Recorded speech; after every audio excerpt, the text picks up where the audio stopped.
Hello guys, ഞാൻ എൻ്റെ കുടുംബ വീട്ടിലേക്ക് പോവാണ്.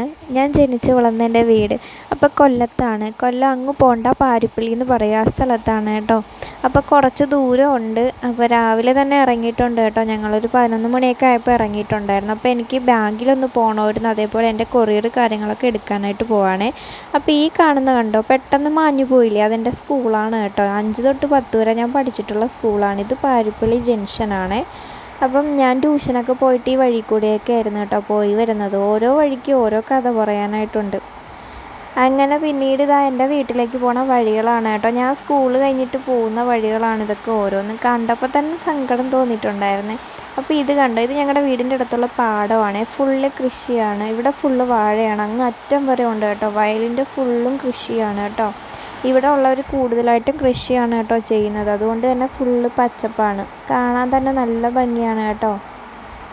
പിന്നീട് ഇതാ എൻ്റെ വല്യമ്മേൻ്റെ വീട് എത്തിയിട്ടുണ്ട് കണ്ടോ. ഇതാണ് എൻ്റെ വല്യമ്മേൻ്റെ വീട്. വല്യമ്മേൻ്റെ വീടെന്നേ ഉള്ളൂ, വീടിൻ്റെ 4 ചുറ്റും കൃഷികളാണ് കേട്ടോ. ഇവിടെ ഉള്ളവർ കൂടുതലും കൃഷിയാണ് കണ്ടോ. ഒരു ചക്ക ഇരിക്കുന്നുണ്ടോ. അങ്ങനെ വല്യമ്മേൻ്റെ വീട്ടിൽ ഞാൻ എത്തിയിട്ടുണ്ട്. നല്ല കാറ്റായിരുന്നു കേട്ടോ, നല്ല തണുത്ത കാറ്റ്. കാരണം ഇവിടെ കൂടുതലും മരങ്ങളായതുകൊണ്ട് തന്നെ സൂപ്പറാണ് കേട്ടോ. ഇവിടെ സ്വർഗ്ഗമെന്ന് തന്നെ പറയാം. ഇവിടെ വരുമ്പോൾ നല്ല തണുപ്പ് കാര്യങ്ങളൊക്കെയാണ് കേട്ടോ. എനിക്ക് ഭയങ്കര ഇഷ്ടമാണ്. കണ്ടോ കാറ്റ് കണ്ടോ. പിന്നെ ഫുള്ള് ഇവിടെ റബ്ബറാണ് കേട്ടോ. വീടിൻ്റെ ബാക്ക് സൈഡ് ഫുള്ള് റബ്ബർ കൃഷി കാര്യങ്ങളൊക്കെയാണ്. ഇതൊക്കെ എൻ്റെ വല്യച്ഛൻ നട്ടിട്ടുള്ള കൃഷികളാണ് കേട്ടോ. ഇവിടെ ഉള്ളവർ കൂടുതലും കൃഷിയാണോ ചെയ്യണത്. അപ്പോൾ ഇതാ കണ്ടോ പഴം, ഇത് വീട്ടിൽ തന്നെ ഉണ്ടായിട്ടുള്ള പഴമാണ് കേട്ടോ. പിന്നീട് വല്യമ്മേൻ്റെ വീട്ടിൽ വന്നിട്ടുണ്ടായിരുന്നു. പിന്നെ വല്യമ്മ ഇവിടെ കറിയൊക്കെ വയ്ക്കുന്നുണ്ടായിരുന്നേ. അങ്ങനെ അവിടെ നിന്ന് ഫുഡൊക്കെ കഴിച്ച് പിന്നീട് എൻ്റെ ATM കാര്യങ്ങളൊക്കെ എടുത്ത് കുറേ കാര്യങ്ങൾ ചെയ്യാനുണ്ടായിരുന്നു, അതൊക്കെ ചെയ്തിട്ടുണ്ടായിരുന്നു. പിന്നെ തിരിച്ചു പോണ വഴിയാണ്. ഇവിടെയും കൂടുതലായിട്ട് റബ്ബറാണ് കേട്ടോ ഉള്ളത്. അങ്ങനെ ഞങ്ങൾ തിരിച്ചു പോവാണ് കേട്ടോ. ഓരോ വഴികൾ കാണുമ്പോഴും സത്യം പറഞ്ഞാൽ എനിക്ക് സങ്കടം തോന്നാറുണ്ട്. കാരണം കുഞ്ഞിലേ നമ്മൾ ജനിച്ച് വളർന്ന് നടന്നു പോയിട്ടുള്ള ഓരോ വഴികൾ കാണുമ്പോഴും നമുക്ക് ഓർമ്മ വരില്ലേ, ഈ വഴികളിലൂടെയൊക്കെ ഞാൻ സ്കൂളിൽ പോയിട്ട് തിരിച്ചു വന്നിട്ടുള്ള വഴികളൊക്കെയാണ് കേട്ടോ ഇത്. അങ്ങനെ അവിടെ നിന്നൊക്കെ വേഗം തന്നെ ഇറങ്ങിയിട്ടുണ്ടായിരുന്നു.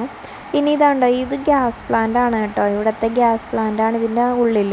പിന്നീട് ഇവിടെ എപ്പോഴും വണ്ടിയിൽ കണ്ടോ ഗ്യാസ് ഇങ്ങനെ കൊണ്ടുപോയിക്കൊണ്ടേയിരിക്കും. അങ്ങനെ അതൊക്കെ കഴിഞ്ഞിട്ട് ഞാൻ ആറ്റിങ്ങ എത്തിയപ്പോൾ ഫുഡ് കഴിക്കാനായിട്ട് കയറിയിട്ടുണ്ടായിരുന്നു. അങ്ങനെ ഒരു ബിരിയാണിയൊക്കെ മേടിച്ചിട്ടുണ്ടായിരുന്നു. ഇനി ബിരിയാണി കഴിച്ചിട്ട് പോവാമെന്ന് വിചാരിച്ചു. കാരണം ഇനിയും ഉണ്ട് ദൂരം. ആറ്റിങ്ങ എത്തിയല്ലേ ഉള്ളൂ, ഇനിയും കുറച്ചും കൂടി പോകാനുണ്ട്.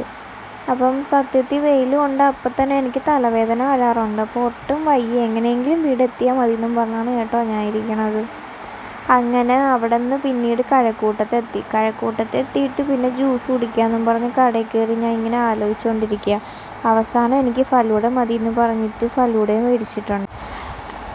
അങ്ങനെ ആ ഫലൂഡ വന്നിട്ടുണ്ട്. ഇനി വേഗം കുടിക്കുക, വീട്ടിലേക്ക് പോവുക. കാരണം എനിക്ക് ഒട്ടും വയ്യ കേട്ടോ. രാവിലെ ഇറങ്ങിയതാണ്, ഒട്ടും വയ്യാണ്ടായിട്ടുണ്ടായിരുന്നു. അപ്പോൾ ഇത്രയേ ഉള്ളൂ ഇന്നത്തെ വീഡിയോ. ഇഷ്ടമായി ലൈക്ക് ചെയ്തേക്കണേ.